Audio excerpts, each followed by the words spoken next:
Suatu malam di bar Maseo, seorang pria datang dengan zirah dan jubah yang membalut tubuh kekarnya, meletakkan pedang di sisinya, dan duduk tepat di depan seorang bartender. "Kyo tua, bagaimana panenmu hari ini?" tanya bartender yang sedang meracik minuman. "Gak banyak, hanya retribusi level 2 bersama pemula. Itu juga cuma dapat kulit dan taring dari Fence 12. Kyo tua memandang ke arah layar besar di ujung bar dan bertanya, "Apa ini udah dimulai?" "Tampaknya sih begitu," jawab si bartender. Layar menunjukkan rapat yang sedang mereka lakukan secara langsung di ruang kongres. Pertemuan besar para anggota persemakmuran dalam sebuah agenda sidang. Voting selesai. Hasilnya adalah 325 suara mendukung, 0 suara menentang, dan 0 suara abstain. Tahun ke-7 kalender baru edisi 001. Dari sidang penyimpangan oleh The Max dinyatakan selesai. Presiden Parlemen Hale angkat bicara. "The Max, terlalu banyak bukti kau melakukan banyak pembantaian selama perang, memimpin pemenjaraan yang salah, dan penembakan kepada lebih dari 32 orang dalam pembersihan eselon atas persemakmuran kita. Pada saat yang sama, kau juga menyerang para sahabat dari negara lain, merusak hubungan perdagangan yang bersahabat antara dua negara, serta menyebabkan kekurangan makanan yang parah di wilayah utara persemakmuran kita. Maka mengingat semua kejahatan yang telah kau lakukan, Aula Dewan Tertinggi seharusnya memberimu hukuman mati." The Max hanya duduk di kursi pesakitan sama sekali tak bergeming. "Tapi, atas jasamu pada kemanusiaan dalam mengusir penjajah asing, parlemen akan mengambil keputusan berbeda. Kami akan menghapus beberapa identitasmu, seperti pemimpin tertinggi persemakmuran dan marsal tertinggi persemakmuran. Tapi sebagai satu-satunya hero khusus di seluruh persemakmuran, maka jika terjadi sesuatu di masa depan, kau harus kembali ke medan perang tanpa syarat dan secepatnya berintegrasi menjadi satu kesatuan," kata Presiden Hale panjang lebar. Kembali ke dalam bar, sekelompok orang yang sedang memperhatikan berlangsungnya sidang angkat bicara. Sangat disayangkan. Jika bukan karena The Max yang bertarung sendirian melawan musuh asing dan monster mutasi juga membantu orang di bencana alam tahun itu, mungkin ras manusia akan punah, kata seorang pria dengan segelas bir besar di tangannya. "Bertarung sendiri katamu? Kredit pertarungan itu adalah milik kita semua. Salah satunya adalah Hero Hale. Pertarungan tidak bisa dipisahkan darinya," protes keras pria lainnya di kerumunan. "Itu benar. Akan jauh lebih baik kalau angin menerbangkan sampah sepertinya," pria lain pun ikut bicara. Pria bertubuh besar bicara lagi. "Bagaimana kau bisa bilang begitu? Bencana saat itu bukan hanya kita yang orang biasa, bahkan hero dengan kekuatan luar biasa pun menyerah. Tapi The Max tetap berdiri dan akhirnya menyelamatkan hari yang terasa seperti neraka saat itu. Tapi apa yang didapatkan setelah ras manusia bisa mengatasi masalah mutan dan bahkan membentuk persemakmuran?" tanya pria besar itu. Pria berjaket merah rupanya tidak ingin mengalah. Tapi The Max masih keras kepala. Dia percaya bahwa serangan mutan belum berlalu dan bahwa umat manusia belum siap untuk bangkit dan berdiri di atas kaki mereka sendiri. Dia bahkan yakin kalau beberapa hero di persemakmuran telah diam-diam dirusak oleh kekuatan yang belum dapat disebutkan. Dia seolah terus berusaha mengirim kita kembali ke masa lalu yang kelam itu. Aku rasa dia udah gila. Atau dia hanya ingin kembali ke hari di mana ia memiliki kekuatan dan semua orang terkagum melihatnya. Pria bertubuh besar ini hanya tertunduk meremas gelas birnya yang dia pegang. Aku yakin dia tidak begitu. Dia hanya kembali lagi ke ruangan sidang di mana Presiden Hale melanjutkan ucapannya. "The Max, sekarang kau bisa pergi dengan hormat sebagai seorang hero khusus. Ras manusia tidak akan pernah lupa pada penghargaan yang pantas kamu dapatkan karena telah melawan mutan bersama. Kejahatanmu lah yang membuat kami terpaksa memperlakukanmu berbeda dari jalur hukum semestinya." Di tengah pidato Presiden Hale, The Max membuka matanya. Dia melihat ke sekeliling dan menyadari dia berada di ruang kongres. "Apa yang terjadi?" tanya The Max di dalam hati. "Bukankah aku sudah mati karena serangan diam-diam dari The Lord of the Waving Night? Bukankah ini tempat di mana aku dihakimi dan dihianati oleh para rekanku? Apakah ini ingatan sebelum aku mati?" Hanya The Max pada dirinya sendiri. The Max melihat ke arah layar sistem yang ada di hadapannya. Dia mencoba membaca dengan seksama setiap kata yang ada di layar. The Max masih agak bingung dengan layar yang ada di depannya. Itu bertuliskan, tugas utama adalah membangun ulang kemanusiaan. Tujuannya adalah membantu umat manusia merekonstruksi aliansi nasional baru dan memecahkan krisis eksistensial kemanusiaan. Silakan memilih salah satu dari dua cabang pilihan ini. Hadiah misi tergantung pada pilihan. Layar pun berganti. Pilihan pertama adalah jalan hero. Krisis baru telah muncul. Manusia tidak akan bisa memahami perilaku Anda sebagai hero. Anda masih bisa melindungi kemanusiaan dalam kegelapan. Dan pilihan kedua, yaitu jalan monster. Krisis baru telah muncul. Manusia bodoh tidak akan bisa memahami perilaku Anda, tapi Anda menyelamatkan umat manusia. Apa hubungannya dengan kemanusiaan? Manusia membunuh para hero dan kemudian bertobat dalam kegelapan. Itu semua adalah tindakan monster tak berdarah yang tak berguna. Layar sistem pun berganti. Tolong diingat bahwa setelah 20 menit, Anda akan dikirim secara acak ke dungeon level F. Melihat ini, The Max terkejut. Siapa sangka aku dilahirkan kembali dan sekali lagi berdiri di pilihan yang menentukan sejarah ini. Kali ini aku akan memilih jalan monster. Presiden Hyo yang melihat The Max tampak sudah jenuh untuk menunggu. Dia berkata, "The Max, apa kau diam karena merasa tak puas dengan keputusannya?" Tanya Presiden Hyo. Dalam batinnya Presiden Hyo, "The Max, harus aku akui sebagai hero, keberadaanmu tidak bisa dibandingkan di dunia ini.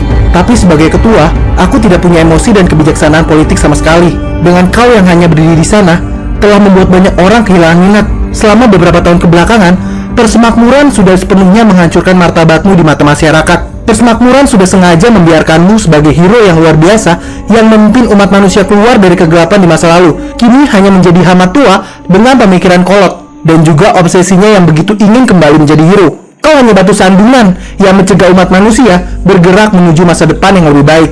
Hukuman percobaan ini sebenarnya hanyalah cara untuk mengasingkanmu dari segala hal. Jika kau berani untuk tidak setuju, maka kau akan dianggap sebagai hama tua yang tidak mau menyerahkan kekuasaan di tanganmu." Setelah semua orang, termasuk Presiden Hyo menunggu, The Max membuat keputusan. "Aku keberatan," kata The Max. Kita kembali ke dalam bar, di mana semua orang masih berkumpul dan membicarakan jalannya sidang. "Hei, apa aku bilang? Orang tua itu tidak mau menyerahkan kekuatannya," kata seorang pria berjaket merah. "Berapa banyak orang yang telah dikorbankan olehnya agar dia berkuasa. Dia layak untuk mati." Kembali lagi ke dalam ruang kongres, The Max melanjutkan perkataannya. "Aku menyerahkan gelar hero khususku." Mendengar itu, Presiden Hyo sangat emosi dan dia menggebrak podium dengan lantang. "The Max, apakah dengan ini kau menyatakan ketidakpuasanmu pada keputusan anggota dewan?" "Tidak puas? Enggak, aku menerimanya. Aku bahkan jauh merasa lebih santai dari sebelumnya." Presiden Hyo menggertakkan gigi dan mulai berpikir di dalam hati. Tidak seharusnya seperti ini. Bukankah seharusnya kau patuh terhadap keputusan dan secara diam-diam menerima mandat sebagai hero yang mendukung semua ras manusia? Apakah kau memutuskan untuk menggunakan semua kekuatanmu untuk melawan persemakmuran? Presiden Hyo berkata lagi, "The Max, kau tidak bisa pergi begitu saja dari sini." The Max menjawab, "Apa ada hal lain yang perlu aku bicarakan?" "Baiklah kalau begitu, karena kau sudah menyerahkan statusmu menjadi hero khusus, maka kau tidak boleh menyimpan kekuatanmu," kata Presiden Hyo. Kembali ke dalam bar, semua orang ikut tertegun pada keputusan Max dan perintah dari Presiden Hyo. "Apa maksud Presiden Hyo itu?" tanya seorang pria berjaket hitam. "Kau nggak mengerti maksud sejelas itu?" tanya pria yang lain. "Dia itu ingin memusnahkan kekuatannya The Max." "Hah? Kalau gelarnya sebagai hero khusus diserahkan, bagaimana caranya kekuatannya dimusnahkan?" tanya sang pria berjaket biru. "Memangnya level berapa The Max itu?" "Jika aku nggak salah, levelnya berada di 13. Segera semua mata tertuju pada Kyo tua yang memegang segelas bir di tangannya. Mereka semua ingin mendengar apa yang ingin dia katakan selanjutnya. The Max berada di level 13, 4 level di atas Presiden Hyo yang merupakan peringkat kedua di antara para hero. Selain The Max, tidak ada yang bisa menyentuhin di atas level 10. Bahkan di masa depan, aku yakin tidak ada yang mampu. Kita kembali lagi ke dalam kongres di mana Presiden Hyo begitu marah dengan ucapan The Max yang memilih untuk mundur dari posisi hero khusus. "The Max, alasan kau berdiri di sini hari ini adalah karena semua anggota persemakmuran telah memberikan sebagian besar sumber dayanya kepadamu." Presiden Hyo berkata seperti itu sambil mengepalkan tangannya menahan amarah.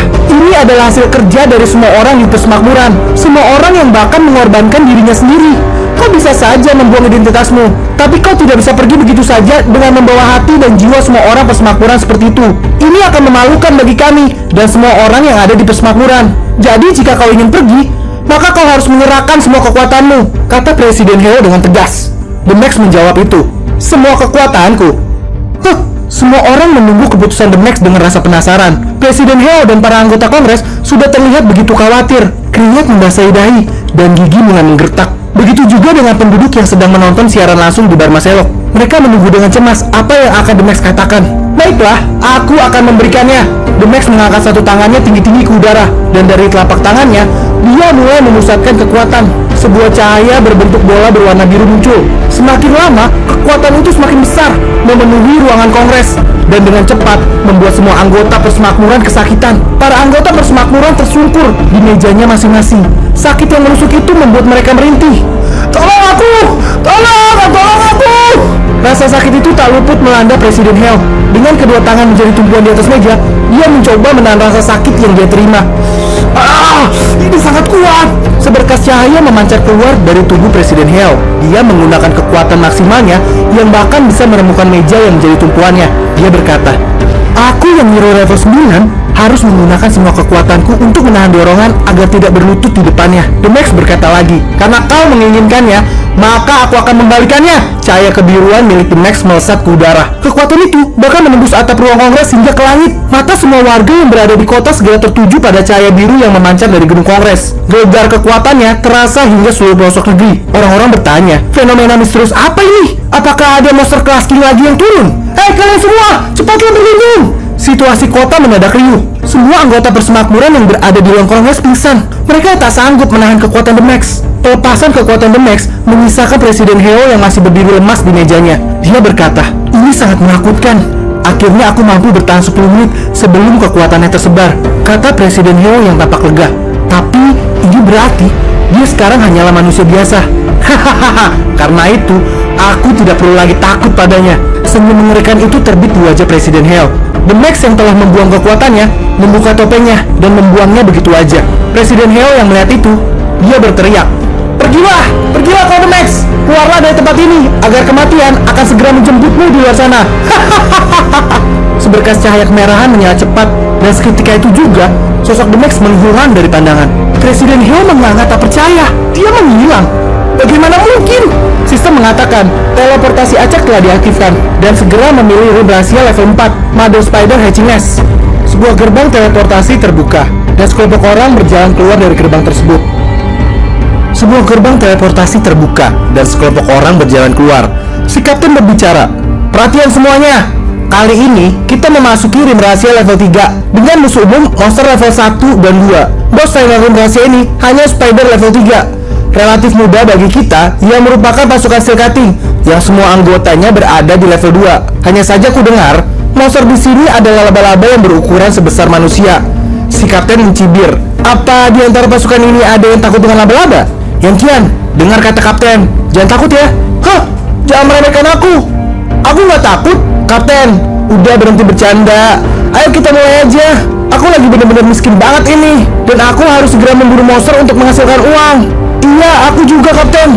Selain itu, hari ini adalah hari pengadilan The Max. Sayang banget aku nggak bisa nonton siaran langsungnya." "Hei, nanti kan kau juga bisa pulang dan nonton tayangan ulangnya. Toh nggak ada bedanya juga kok." Kalau dipikir-pikir lagi nih ya, dengan pasukan profesional yang pergi menonton pengadilan secara langsung, rim rahasia ini bisa tersedia untuk kita. Bener juga sih apa yang kau katakan. Ini memang keuntungan bagi kita. Udah cukup bicaranya. Kita harus segera mulai. Si kapten bicara lagi. "Kita semua harus bekerja sama dan menjara seluruh rim rahasia secepat mungkin." "Siap, kapten." Baru saja berjalan beberapa langkah, gerbang teleportasi terbuka lagi. Si kapten bertanya, "Apa ada seseorang yang datang?" Sesosok pria asing melewati gerbang teleportasi. Apa pria asing itu gila? Berani sekali memasuki rim rahasia tanpa perlengkapan apapun. Iya, dia bahkan tidak membawa senjata untuk melindungi diri. Pria asing itu mengamati rim rahasia yang ia datangi dan mulai berpikir, "Aku udah lupa seperti apa rim rahasia tingkat bawah. Nostalgia sekali nih. Aku ingat terakhir kali aku datang saat aku baru dibangkitkan dan menjadi seorang profesional. Seingatku, rim rahasia harus diselesaikan dengan batas waktu. Kalau gagal, maka itu akan menjadi realitas atau rim rahasia yang abadi. Itu bukan hanya neraka bagi para manusia, tapi bahkan akan membuat monster takut. Mereka harus menghadapi bos yang merupakan Raja Iblis, yang bahkan tak boleh disebutkan namanya. Sekarang, setelah aku kehilangan semua kekuatanku dan kembali menjadi level 1, sistem malah memutuskan untuk mengirimku ke sini." Layar sistem muncul. Status manusia berada di kondisi normal. Keselarasan gak ada. Status monster belum diputuskan. Dan komponen monster gak ada. The Max bicara lagi di dalam hatinya. "Aku tidak tahu akhir seperti apa yang akan menanti akibat pilihan yang aku buat. Tapi di kehidupanku sebelumnya, terbukti bahwa jalan hero tidak bisa menyelamatkan kemanusiaan sama sekali. Menjadi monster berdarah dingin. Ini benar-benar sesuatu yang kunantikan." Si kapten mendekati The Max dan bertanya, "Hai adik, apa kau di sini untuk menyerang rim rahasia? Kalau iya, di mana senjatamu?" The Max menunjukkan kepalan tangannya. "Inilah senjataku." "Oh, jadi kau seniman bela diri? Seniman bela diri sepertinya sangat pintar menghemat uang ya. Alih-alih memberi peralatan, kau malah menggunakan tubuhmu sebagai senjata." Aku penasaran dan ingin bertanya, "Kau ada di level berapa, Dik?" Kapten bicara dalam hatinya. Pemuda ini berani datang ke rim rahasia level 3. Itu berarti dia cukup yakin pada kekuatannya. Jika dia berada di level 3 sepertiku, aku khawatir dia akan merebut hadiah yang bagus dari pasukan kami. The Max menjawab dengan santai. Aku level 1. Hah? Level 1? Semua orang terkejut dengan jawaban The Max. Si kapten bertanya lagi. Bocah, kok nggak bercanda kan? Datang ke sini dengan level 1. Apa kau berencana untuk mati? Si kapten bicara dalam hati. Sial, dia ternyata hanya orang gila yang ingin menakutiku. The Max menampik tangan kapten dan bicara. Aku kesini untuk menghancurkan monster. Apa? Menghancurkan monster? Hahaha, jangan konyol. Dengan kekuatan level 1 yang kau miliki, aku khawatir kau bahkan tidak bisa mengalahkan healer level 2 kami. Aku sarankan kau lebih baik tinggal di dalam gua ini. Saat kami menyelesaikan rim rahasia, gerbang teleportasi akan terbuka lagi. Pemula sepertimu datang ke rim rahasia level 3 seperti ini hanya akan tewas tanpa kesempatan bertahan. The Max menjawab, tenang aja, aku tak akan merepotkan kalian. Si kapten cepat berkata, baiklah, karena kau memang datang untuk cari mati, maka aku tak akan menghentikanmu. Hanya saja, saat kau bertemu bahaya, jangan harap kami akan membantumu. Si kapten berbalik badan dan berkata, ayo kita pergi. Baru berjalan sebentar, mereka mendapat serangan dari monster. Boom! Satu monster berhasil dibunuh. Kapten, awas di belakangmu. Kapten menoleh dan berucap, thank you bro. Para pasukan profesional itu dengan sigap melawan monster-monster yang ada. Matilah kalian. The Max hanya mengamati pertarungan itu dari kejauhan. Yan Qian mendekat dan berbicara. Kapten Song itu memang sedikit tidak ramah, tapi jangan diambil hati ya. Maksud dia baik kok. Lagi pula, pemula sepertimu bisa dengan mudah membuat kesalahan di rim rahasia ini. Kalau kau tidak cukup berhati-hati, kau bisa tewas. The Max berbicara. Dibandingkan dengan dulu, para profesional saat ini menunjukkan perkembangan yang progresif dan juga lebih berhati-hati. Itu semua adalah keahlian yang didapatkan dari darah dan air mata. Ini sangat memuaskan. Yan Qian memperhatikannya dan bicara, meskipun kau muda, kau bicara seperti orang dari pesemakmuran aja. Tapi kau memang benar sih. Sejak Hero The Max memulai kebijakan penguatan pelatihan profesional dan pembinaan pembagian kerja dan kerjasama profesional, tingkat kematian para profesional level rendah menurun drastis. Karena itu juga, lebih banyak profesional berbakat sekarang dapat lahir di antara manusia. Aku lupa. Ngomong-ngomong, aku lupa memperkenalkan diriku. Namaku Yan Qian. Dan aku adalah healer level 2. The Max menjawab, Xiaoqiu, level 1 profesional. Tapi untuk saat ini, aku belum menentukan karir. Apa? Kau belum memilih? Iya, aku masih memikirkannya. Di dalam hati Xiaoqiu. Lagi pula semua pilihan karir itu, jarak jauh, field control, DPS, sihir, dan pilihan profesional lainnya, itu semua diciptakan olehku. Setelah mengamati, Yan Qian bicara, melihat dari fisikmu, kau sepertinya tidak cocok dengan DPS jarak dekat. Biasanya itu hanya cocok untuk manusia yang kuat dan bisa bertahan dari serangan monster seperti kapten. By the way, pernahkah kau menguji spiritualmu? Jika lumayan, kau bisa menjadi spellcaster. Spellcaster tidak punya kemampuan bertahan yang kuat, tapi itu bagus karena kau tidak harus berada di garis depan. Dan itu berarti bisa memiliki lebih sedikit luka. Oh iya, maaf, aku terlalu banyak bicara. Xiaoqiu menarik tangan Yan Qian dengan cepat karena ada monster yang menyerang dari arah belakang. Hah? Itu Sirius Spider. Tangan Xiaoqiu menggenggam kaki monster itu dan dengan kekuatannya langsung mematahkan kaki itu. Xiaoqiu menusuk mata monster dengan kaki yang patah dan menyebabkan monster itu mati seketika. Semua orang yang ada di situ melihat pembantaian ini. Tuce berkata, dia hebat banget. Dia memiliki kendali tubuh yang sangat baik. Si kapten juga berkata, apakah memang seperti ini cara kerja seniman bela diri? Bukankah ini terlalu berlebihan? Aku pernah melihat seniman bela diri profesional, tapi bahkan mereka tidak bisa melakukan hal seperti ini. Dia menghancurkan begitu aja sendi yang paling rentan dari monster itu, dan kemudian menusukkannya ke dalam bola mata dalam waktu singkat. Dia jelas-jelas paham struktur monster, sekaligus memahami kekuatan tubuhnya sendiri. Dia menggunakan keahliannya untuk bertarung di level yang lebih tinggi. Yan Qian terus memeluk Xiaoqiu karena takut. Xiaoqiu berbicara, udah tidak ada bahaya, jadi kau bisa melepaskanku sekarang. Enggak. Aku hampir tercekik olehmu ini. Oh, iya, maaf. Sistem memberitahukan bahwa Xiaoqiu berhasil membunuh Shadow Spider dan mendapatkan 500 poin XP. Xiaoqiu bicara di dalam hati.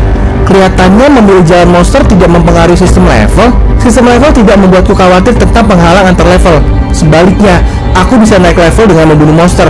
Mengandalkan ini, aku bisa dengan cepat menaikkan rank hero agar segera mencapai rank di kehidupanku sebelumnya. Sekarang, aku yakin aku bisa berkembang lebih cepat dan kemampuan ini, sekaligus meningkatkan pengalaman bertarungku untuk kehidupanku yang sekarang. Kapten berkata, kau berani melawan Shadow Spider di rahasia ini sendirian? Bocah, kau sungguh luar biasa. Ternyata aku salah menilaimu. Terima kasih karena telah menyelamatkan Yantian. Saat misi ini selesai, kau akan dapat hadiah yang jadi bagianmu. Sioki berkata, kita berada di dalam rahasia, jadi kita harus saling menolong. Setelah semua ini, semua orang memeriksa tubuh monster yang sudah mati itu dan melihat apakah monster ini memiliki barang yang berharga. Setelah itu dia berkata, bos monster pasti ada di depan sana. Setelah pertarungan ini, kita bisa kembali ke dunia nyata. Rencananya masih sama. Aku akan mengatasi sang bos. Aku akan mengagro dari sisi depan, dan kalian harus menyerangnya dari berbagai sisi. Oh iya, Mads, karena musuhnya adalah laba-laba, siapkan apimu untuk membakar sarangnya. Mads itu menjawab, tenang aja, serahkan padaku. Kemajuan hari ini sangat pesat. Jika kita segera keluar, kita mungkin masih bisa menonton akhir dari pengadilan abad ini. Apa gunanya menonton pengadilan itu? Aku bisa memberimu prediksi kalau kau mau. Dan Max yang munafik itu pasti dinyatakan bersalah.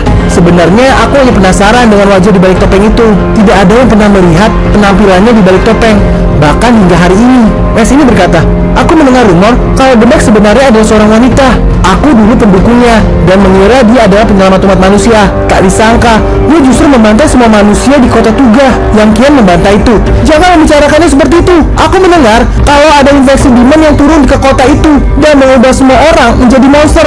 The Max melakukannya karena itu adalah pilihan terakhir. Cih, kok masih aja memihaknya sampai sekarang? Apakah kau adalah netizen yang dibayar untuk membelanya terus? Enggak kok, aku enggak gitu. Si kapten bicara. Udahlah. Mari kita akhiri topik ini. Argumen seperti ini sama sekali nggak perlu. Ayo kita pergi dan langsung melawan bosnya. Mereka berjalan masuk ke gua yang lebih dalam dan gelap. Nah, tempat ini pasti adalah tempat bos monsternya. Aku penasaran, apa bosnya punya material berharga di dalam tubuhnya? Aku udah gak sabar untuk membantainya. Hei, kalau kau menantikan barang apa yang ada di dalam peti mati, kalau aku sih menantikan peti hadiah yang dijaga oleh bos monster selama ini. By the way, ku dengar kalau mayat bos bisa dijual dengan harga yang bagus. Seorang ahli anatomi yang membunuh monster juga mendapatkan gaji yang besar, seperti para profesional. Tiba-tiba, mereka mendengar suara monster mendekat. Kapten berteriak, bersiap-siap, dia datang. Aku akan melakukan agro, dan kalian harus terus melukainya. Mengerti? Semua orang langsung menyebar dan menyerang sang bos dari segala arah. Sioki bicara dalam hati, para monster yang berhasil level rendah seperti ini, sebagian besar tidak punya kecerdasan. Maka dengan kecocokan yang tepat, bos ini pasti akan mudah ditangani. Mereka terus menyerang hingga bos monster itu mati. Sang kapten berucap, hahaha, lihat, selama kita bisa bekerja sama dengan baik, kita bisa menyelesaikan serangan kita di room rahasia level 3 ini tanpa luka sedikit pun. Aku akan membagikan hadiah berdasarkan proporsi yang sama seperti yang biasa kita lakukan. Tapi tentu aja, aku tidak akan lupa denganmu, adik Xiao. Xiaoqiao menyadari sesuatu dan berkata, room rahasia level 3. Tapi sistem jelas memberitahuku kalau ini adalah room rahasia level 4. Tampaknya ada yang aneh ini. Seseorang melaporkan, Kapten, kotak harta karun rahasia nggak muncul. Kelihatannya ada sesuatu yang datang dari depan. Mereka melihat itu, seorang gadis. Tapi kepalanya, kok dia menggunakan helm astronot? Si kapten bicara, kelihatannya kotak harta karun tidak muncul karena bos monster rahasia ini belum terbunuh. Dan dia adalah bos rahasia sebenarnya. Laoki berkata, haha, itu sama sekali tidak menakutkan. Bahkan aku nggak segan-segan dianggap sebagai pria besar penindas wanita. Monster itu berjalan mendekat dan menyerang Laoki. Laoki menusuk tombaknya ke dalam perut bos monster itu. Idiot, kenapa kau tidak menghindari serangan langsung semacam ini? Semua orang melihat Loki menusuk bos monster itu. Bukankah ini mudah ditangani? Sekarang matilah. Tombak itu ditarik dari tubuh monster, tapi luka yang ada di perutnya justru mengeluarkan jaring laba-laba yang menangkap Loki. Ah, Loki! Si kapten bicara, jaring laba-laba sebal itu tidak akan bisa dipotong dengan serangan fisik. Mas, cepat gunakan serangan api. Mas menyerang monster itu dan membuat badai api. Sang kapten bicara, cepat selamatkan dia. Jangan biarkan dia terkena api lagi. Itu, kaki monster itu bertambah banyak. Ah, aku tidak pernah melihat bos monster seperti ini. Loki segera kabur, tapi kaki monster itu menusuk punggungnya dan Loki tewas seketika. Loki! Ah, dasar jalan, aku akan membunuhmu. Sioki berkata, jangan bertindak gegabah. Dengan kekuatan yang ditunjukkan monster itu barusan, bahkan jika kau pergi, kau akan berakhir seperti Loki. Lepaskan tanganku, brengsek kau. Kapten angkat bicara. Apa yang dia katakan itu benar. Tidak ada kesempatan menang sama sekali dengan serangan gegabah. Mads butuh berapa lama untuk membuka gerbang teleportasi? 3 jam. Kalau begitu, kita hanya bisa melawan sambil mundur. Perlahan kita akan membuat jalan ke gerbang teleportasi. Dan begitu terbuka, kita akan segera kabur. Tulce berkata, awas, dia datang. Monster berhasil menangkap tangan kapten dengan jaringnya. Tulce memanah si monster, tapi jaringnya menghalau anak panah dan menangkap tubuh Tulce. Ah, Tulce! Monster itu menarik tubuh Tulce dan memasukkan kepala Tulce ke dalam perutnya. Tidak! Semua orang takut melihat tubuh Tulce yang jatuh tanpa kepala. Si kapten mengumpat, Sialan! Kapten mencoba memotong kaki monster itu, tapi ternyata tidak ada yang terjadi dengan kaki monster ini. Mustahil! Sebagai swordman level 3, bagaimana bisa monster level 4 tidak terluka setelah aku menggunakan semua kekuatanku? Monster berusaha menarik tubuh kapten. Ini sudah berakhir. Xiaoqiu dari belakang tiba-tiba berteriak, "Beri aku pedang! Satu-satunya cara untuk bertahan hidup adalah dengan memotong lenganmu. Jika kau ingin hidup, beri aku pedang!" Si kapten akhirnya menyerahkan pedang, dan Xiaoqiu memotong tangan si kapten. Xiaoqiu membawa kapten menjauh. Yan Qian segera mencoba untuk menyembuhkan luka kapten, dan si Mes tampak panik. Aku gak mau mati di tempat seperti ini. Mes berlari, dan Yan Qian bertanya pada Xiaoqiu, "Xiaoqiu, kenapa kau tidak lari juga?" "Lari? Kita tidak bisa melarikan diri. Monster itu sengaja membiarkannya pergi." Rasa takut yang dilepaskan saat manusia lari justru akan membuatnya lebih memuaskan, seperti hidangan yang lezat. Ini disebut monster Gatsusen atau pilihan dewa. Dia paling menyukai emosi negatif manusia. Entah itu rasa takut, cemburu, benci, semuanya adalah hidangan lezat di mata mereka. Yang Qian bertanya, "Gatsusen, apa artinya itu?" Xiaoqiu menjawab, "Mereka adalah monster yang dipilih oleh dewa dari ruang kosong. Setelah mereka dipilih langsung dan diberkati oleh para dewa, mereka akan mengalami percepatan pertumbuhan dan kekuatan yang mengerikan, sekaligus memiliki penampilan yang aneh yang tidak akan dipahami oleh manusia normal." Xiaoqiu bicara dalam hati, "Jangankan monster Gatsusen, dahulu kala banyak dewa-dewa yang telah aku bunuh. Tapi sekarang, saat aku tidak punya kekuatan sama sekali, di ring pertama yang aku datangi ini, aku justru ditugaskan untuk menghadapi Gatsusen. Sistem benar-benar punya selera yang buruk." Monster itu mengeluarkan gas dari perutnya. Tidak! Yan Qian segera mengeluarkan kemampuan pengusir racun. Mes tewas seketika setelah menghirup gas tersebut. Yan Qian berkata, "Ini bukan gas racun, ini adalah tekanan spiritual." Bos monster kaget karena ada seorang yang bicara padanya. "Kau bingung karena aku tidak pingsan seperti makananmu yang lain. Meskipun saat ini aku tidak punya kekuatan apapun, tapi spirit dan jiwaku masih level 14. Bukankah tekanan spiritualmu jauh lebih lemah? Beberapa saat yang lalu, aku memperoleh kemampuan baru. Layar sistem menunjukkan bahwa status monster telah diaktifkan. Jadi aku berpikir untuk berterima kasih kepadamu. Jika kau tidak membunuh mereka, aku tidak bisa bertarung serius denganmu. Kau yang hanya Gatsusen biasa bisa menyaksikan keberadaanku, kau harusnya bisa bangga." Xiaoqiu langsung menyerang monster itu dan berhasil mematahkan satu kakinya. Aku akui kau memiliki kaki yang panjang yang indah sebagai monster. Monster itu berusaha menyerang, tapi dia gagal. "Hah? Apa kau hanya memiliki gerakan sederhana seperti itu? Sebagai monster Gatsusen, kau benar-benar gagal." Xiaoqiu menyerang monster itu lagi. "Harusnya aku memang tidak berharap lebih padamu. Bagaimanapun kau hanya Gatsusen level 1. Jika levelmu lebih tinggi, maka ini akan berbeda. Tapi tetap aja, aku tak akan membiarkanmu hidup." Xiaoqiu menyerang monster dengan cepat hingga hanya menyisakan satu kakinya. Cepat sekali, hanya tersisa satu. Ya udahlah, mari kita selesaikan ini dengan cepat. Monster itu berusaha kabur dengan satu kakinya, tapi Xiaoqiu berhasil mematahkan satu-satunya kaki monster yang tersisa. "Hei, kau selalu bermain-main dengan manusia, tapi apa kau tidak pernah berpikir hal itu akan berbalik padamu juga?" "Sekarang, matilah!" Xiaoqiu menginjak kepala monster itu dan membunuhnya seketika. Gimana menurut kalian ceritanya? Seru nggak? Kalau mau tahu keganasan dari Xiaoqiu berikutnya, makanya pantengin terus channel ini. Jangan lupa untuk subscribe dan nyalakan lonceng notifikasinya agar kalian tidak ketinggalan video-video gue berikutnya. Jangan lupa juga untuk like, komen, dan share ke sosial media kalian agar banyak orang yang bisa kenal dengan channel ini. Dengan begitu, gue bisa makin semangat untuk buat video-video berikutnya. Sekian dulu video cerita manhwa kali ini. Sampai jumpa di video berikutnya. Salam dari gue, Tams. Sayonara.